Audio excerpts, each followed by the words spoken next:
안녕하세요. 흔히 사이를 두고 백년 손님이라고 하는데 백년 손님은 무슨? 아직도 그 일만 생각하면 열이 뻗칩니다. 남편과 저 둘 다 젊었을 때는 평범한 집안에서 자랐고 결혼 후에 각자 죽어라 노력해서 나름 잘 사는 축에 속하게 되었어요. 남편은 중소기업을 운영하고 저는 초등학교 교사였다가 딸아이 가지고 그냥 일을 그만두었어요.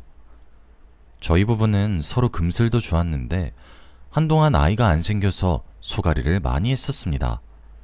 그러다가 지금의 딸아이가 조금 늦게 찾아와 주었죠. 남편과 저 둘 다 정말 기뻐했습니다. 늦은 나이에 한 임신이어서 그랬는지 딸아이는 태어났을 때부터 몸이 좀 약했어요. 평균 체중에 못 미치는 미숙아로 태어나서 한동안 인큐베이터에 있었죠. 그 작고 어린아이가 아파하는 걸 보니까 제가 대신 아프고 싶을 정도로 속상했어요. 지금은 남들만큼 건강하게 잘 살고 있어서 다행이네요. 아무튼 어렵게 가진 아이인데다가 몸까지 허약했었기 때문에 남들이 보면 극성이다 할 정도로 남편도 저도 딸 사랑이 지극했습니다. 딸아이가 하고 싶다는 거 무조건 할 수 있게 해줬고 먹고 싶은 거 갖고 싶은 거 다 사줬어요. 이러면 애벌은 나빠진다고 주위 어른들이 꾸중도 하셨는데 버릇은 나빠도 되니까 제발 건강하고 행복하게만 자라줬으면 했죠. 다행히 딸아이는 풍족한 환경에서 순하고 착한 성격으로 자라줬어요. 아이가 집에서는 자기 세상처럼 지내는 반면 밖에서는 낯가림이 심하고 소극적인 게 조금 걱정스러웠지만 그래도 큰 문제라고는 생각 안 했습니다. 딸아이가 크면서 자기 재능이랑 적성을 찾아갈 수 있도록 최대한 많은 걸 경험하게 해주고 싶어서 미술과이며 무용이며 성악까지 시켜봤는데 어느 순간 딸은 요리를 배워보고 싶다고 했어요. 자식이 하고 싶은 건 다 응원하고픈 게 부모 마음이긴 해도 수많은 일들 놔두고 왜 하필 요리인가 싶어 조금 안타까워했어요.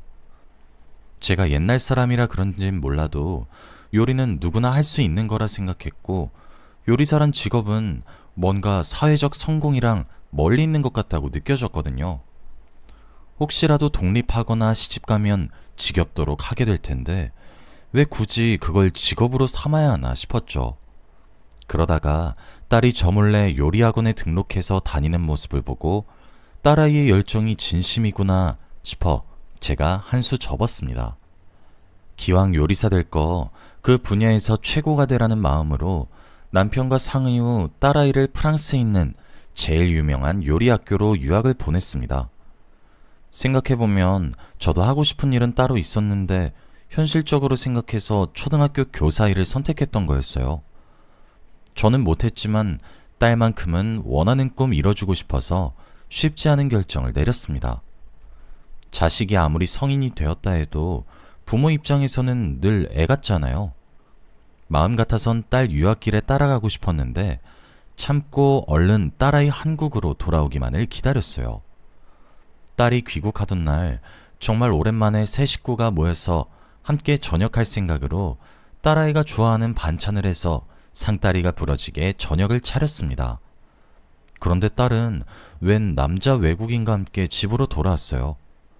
아무리 사회가 개방적으로 변했다지만 모르는 남자를, 그것도 외국인을 집에 데리고 와서 남편과 저는 얼어붙었죠. 딸아이가 어색하게 웃으면서 미리 말 못해서 미안하다고 유학 중에 만나 2년 동안 만나고 있는 남자친구라고 말하더군요. 그동안 언질 한 번 없더니 저 몰래 2년 동안 누굴 만나고 있었다는 사실에 깜짝 놀랐습니다. 게다가 딱 봐도 딸아이보다 나이가 좀 있어 보여서 몇 살이냐 물으니 딸아이보다 9살이나 많다고 하더군요. 제가 듣기로는 서양인이 동양인보다 노화가 빠르다고 하던데 9살이나 더 많다니 좀 탐탁지 않더군요. 저희들 다 당황스럽기는 해도 일단 예의는 차려야 하니 딸아이의 남자친구라는 사람을 식탁으로 안내했죠. 넷이서 다 같이 밥을 먹는데 딸의 남자친구는 숟가락을 쓰는 건지 마는 건지 밥을 몇 톨인지 셀 수 있을 정도로 깨작깨작 먹고 젓가락질도 못하는지 반찬을 식탁에 이리저리 떨어뜨렸어요. 아무래도 외국인이니까 어쩔 수 없겠구나 싶어 포크를 가져다 주니 포크로 제가 담근 나물을 푹 찍어서 먹는데 표정이 일그러지다가 몇 번 씹다가 휴지에다 뱉어버리는 겁니다. 솔직히 여기서 좀 기분 상했어요. 아무리 외국인이라 쳐도 밥상에서 지킬 예절은 어느 나라나 다 비슷할 거 아닌가요? 최소한 밥 먹다가 그걸 만든 사람 앞에서 뱉는 게 예의 바른 행동이라고 가르친 나라는 없겠죠. 혹시나 제 나물이 문제인가 의심하는 분들도 계실 것 같은데 나물은 괜찮았어요. 남편도 딸아이도 다 잘 먹었거든요. 게다가 딸의 남자친구는 나물뿐만이 아니라 제가 한 모든 반찬을 집어서 냄새만 조금 맡다가 입에 대지도 않고 다시 내려놓더군요.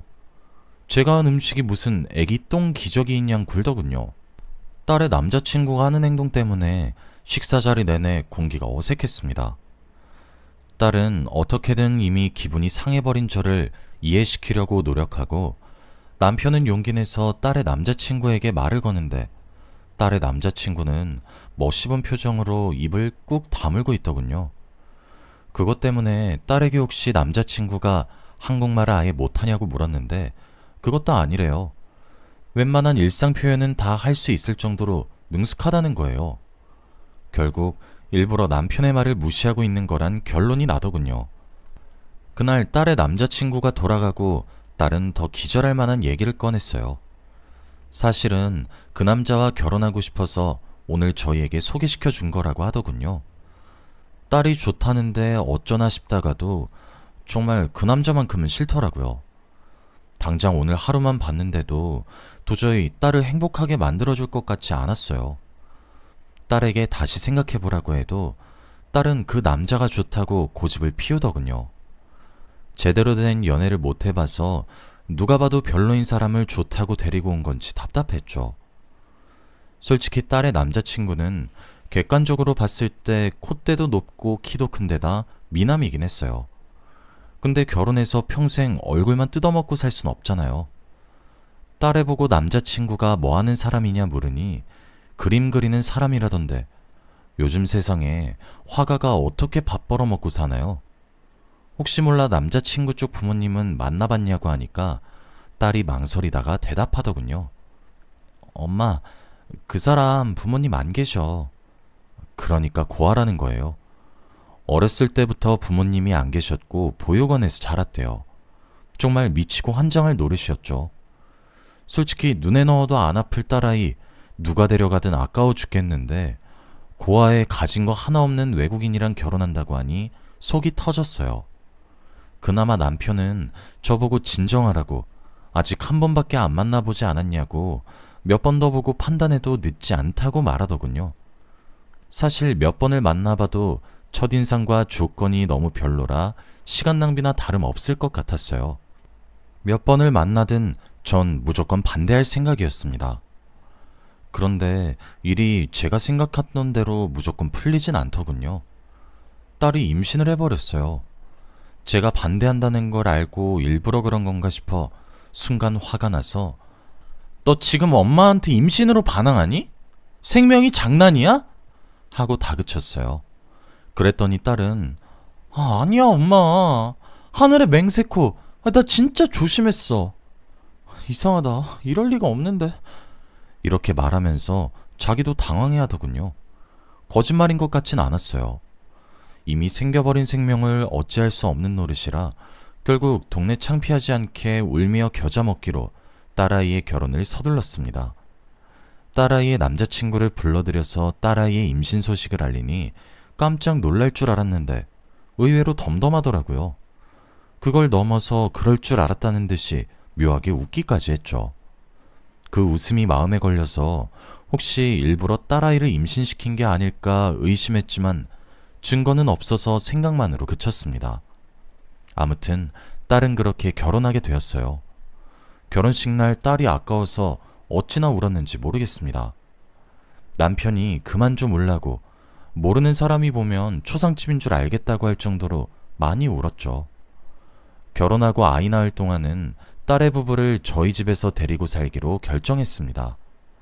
임신하는 바람에 주방에서 일하는 건 위험하니까 직장에 다닐 수도 없을 거고 그렇다고 사위가 이렇다 할 경쟁력이 있는 것도 아니었으니까요. 아무래도 딸애가 서둘러서 결혼한 데다 상대가 외국인이다 보니 주변에서 많이 궁금해했는데 체면이 있어서 차마 사실대로는 말 못하고 사위는 프랑스에서 유명한 갤러리를 운영하는 예술가라고 대충 둘러댔어요. 하지만 예술가는 개뿔. 사위는 딸과 결혼하고 아무런 경제활동도 안 했고 그림도 그리지 않았어요. 나중에 알고 보니 그림도 마리주아 그림이지 관광지 같은 데에서 푼돈 받고 사람들 초상화 그려주는 일로 겨우 벌어먹고 살았다 하더군요. 사위는 이대로는 안 될 것 같았는지 남편과 제게 앞으로 진지하게 그림을 그려볼 생각이라고 말하더군요. 뭐 아무것도 안 하고 백수건달처럼 지내는 것보다야 뭐든 하는 게 좋겠다고 좋게 말해주긴 했는데 다음 말이 압권이었습니다. 그림을 그리려면 작업실이 필요하다고 아파트를 하나 해달라는 겁니다. 너무 뻔뻔하게 요구해서 진짜 한 대 걷어 차주고 싶을 정도였는데 어쨌든 나중에 아이 낳으면 딸과 사이도 분가하긴 해야 할 테니 그거 생각해서 남편이 가지고 있던 40평짜리 아파트 하나를 증여해 줬습니다. 그렇게 자기 인생에 욕심 많던 딸아이는 임신해서 아무것도 못하고 있는데 지가 뭐 예쁘다고 아파트까지 달라는 사위 신부가 괘씸했죠. 딸아이 출산을 앞둔 어느 날 미리 축하하는 셈치고 사위도 포함해서 온 가족이 레스토랑에서 밥을 먹고 있었습니다. 그런데 테이블 위에 올려둔 사위폰에 전화가 걸려왔죠. 화면을 보니 국제전화였는데 그걸 본 사위의 표정이 묘하게 굳는 겁니다. 딸아이도 사위를 보고 웬 국제전화? 당신 친구나 뭐 아는 사람 아니야? 하고 묻는데 사위는 의심스러울 정도로 손사래를 치면서 에이, 나한테 전화할 사람 없어 하면서 전화기를 아예 뒤집어서 전화를 무시하더라고요. 이때 뭔가 사위가 의심스럽단 촉이 왔는데 이후로는 별다른 일이 없어서 자연스럽게 까먹게 됐네요. 딸은 아주 예쁜 여자아이를 낳았어요. 혼혈이 예쁘긴 예쁘더라고요. 갓난아기인데도 쌍꺼풀이 짙고 속눈썹이 진하고 길어서 나중에 커서 남자 여럿 울리게 생겼더라고요. 처음에는 딸아이 임신이 반갑지 않았는데 막상 태어난 손녀를 보니 너무 예뻐서 제가 계속 안고 다녔어요. 근데 사위는 태어난 자기 딸을 보고도 몇 번 대충 안아주고는 말았어요. 딸이 태어나고 집에 돌아온 후에도 사위는 그 잘난 예술한답시고 거의 하루 종일을 작업실에 틀어박혀 있었고 어떨 땐 집에 안 들어오는 날도 있었습니다. 모든 육아는 딸아이가 독박으로 뒤집었었죠. 딸이 집에만 머물면서 손주를 돌보고 하니까 자기 인생이 너무 지루한 것 같다면서 아이가 밉진 않은데 솔직히 너무 답답하다고 제게 털어놓더군요. 그래서 기분 전환할 겸 손녀는 내가 볼 테니 딸 보고 친구도 만나고 외출도 다녀오라고 했어요. 그런데 딸이 오랜만에 친구 만난다고 외출한 사이에 사위가 집으로 돌아와서 딸이 없는 걸 확인하자 저보고 신경질을 내는 거예요. 장모님, 유진이 어디 갔어요? 아니, 애엄마가 애는 안 보고 대체 어디 간 거예요? 외국인이라 한국보다 더 개방적일 줄 알았는데 사위를 보니 꼭 그렇지만도 않더군요. 제가 사위에게 아니 애엄마라고 친구 못 만난다는 법이 어딨냐? 걔도 오죽 답답했으면 그랬겠어? 해난 내가 돌볼 테니까 나가서 바람 쐬고 오라고 했어. 라고 말하니까 사위는 맘에 안 든다는 표정을 하고 다시 뒤를 돌아 집을 나가더군요. 결혼한 지 얼마나 됐다고 사위는 아예 상전처럼 굴었죠. 처음에는 이 정도였는데 갈수록 딸을 향한 사위의 의처증이 심해지더라고요. 거의 10분에 한 번씩은 전화와서 딸이 어디 있는지 확인하고 그걸로는 못 믿겠다면서 아예 뒤에 배경까지 나오게 사진도 찍어서 보내라고 했죠. 심할 땐 딸이 영상통화를 걸어서 사위에게 그만 좀 하라고 이젠 믿을 거냐고 말하는 걸 본 적도 있었어요. 사실 손녀는 제가 집에서 보면 되는 거였는데 딸애가 일을 시작하지 못하는 것도 전부 사위의 의처증 때문이었죠. 혹시나 먼 타국 땅에서 처가살이 하는 게 스트레스라 그런가 싶어 부부끼리 있으면 좀 나아질까 이참에 작업실로 준 아파트에서 둘이 분가하는 건 어떻냐고 했는데 딸은 나쁘지 않은 것 같다고 고민해보는 반면 사위는 죽어도 싫다고 하더군요. 솔직히 의처증도 의처증 나름이지 사위가 딸을 사랑해서 그러는 것도 아니었어요. 갈수록 딸과 손녀를 신경 쓰지 않다고 있다는 티가 났죠. 하루는 딸이 결혼기념일이라 나름대로 부부 사이를 개선시키려고 사위에게 깜짝 선물 겸 만반의 준비를 했어요. 도움이 되고 싶어 남편과 저도 손녀를 데리고 호텔을 잡아서 집을 나왔거든요. 아무래도 둘이서만 있는 게 좋겠다고 생각해서요. 다음날 새벽에 집에 들어가니까 딸이 자기 방 안에서 혼자 울고 있는 거예요. 이게 무슨 일인가 싶어 영문을 물으니 사위가 아예 집에 안 들어왔다는 겁니다. 아무리 그래도 그렇지 10년, 20년 같이 산 부부도 아니고 어떻게 결혼기념일을 깜빡할 수가 있나요? 알면서도 집에 안 들어왔으면 그건 더한 놈이고요. 도저히 이놈을 용서할 수가 없어서 그 길로 딸과 함께 바로 사위가 있을 것 같은 작업실로 향했습니다.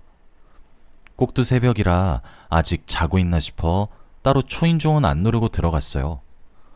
원래 저희 남편이 소유하고 있던 집이라 도어랑 마스터키 여분을 가지고 있었거든요. 집안은 죽은 듯이 조용했습니다. 아직 자는가 싶어서 조심스레 안방으로 향했어요. 더블베드에 이불을 덮고 누워있는 형체가 보이길래 순간 딸은 상심했는데 이놈은 속 편하게 퍼질러 잠이나 자는구나. 그동안의 울분이 쌓여 이불을 휙 집어던졌습니다. 그리고 딸과 저 둘 다 못 볼 꼴을 보고야 말았어요. 사위는 어떤 여자와 함께 있었어요. 믿을 수 없는 광경에 깜짝 놀라 둘 다 얼어버렸습니다. 한마디도 하지 않았죠.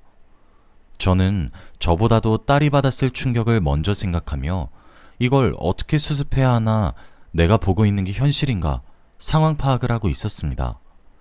그런데 딸이 갑자기 자기 핸드백에 챙겨 다니는 물통을 꺼내더니 그 안에 들어있는 차가운 커피를 세상 모르고 자고 있는 두 사람에게 끼얹는 게 아니겠어요? 갑자기 커피 세례를 받은 두 사람은 벌떡 일어나더군요.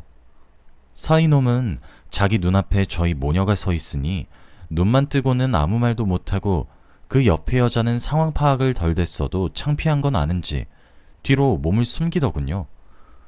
그동안 순하고 화 한 번 제대로 못 내던 여린 딸이 그렇게 언성을 높여 소리 지르는 건 처음 봤어요. 이 미친놈아, 너 대체 뭐 하는 놈이야? 집에서 너 기다리는 와이프랑 애 생각은 안 나든? 그동안 가진 거 없는 놈 우리 집 재산으로 먹게 살게 해줬더니 이딴 식으로 뒤통수를 쳐?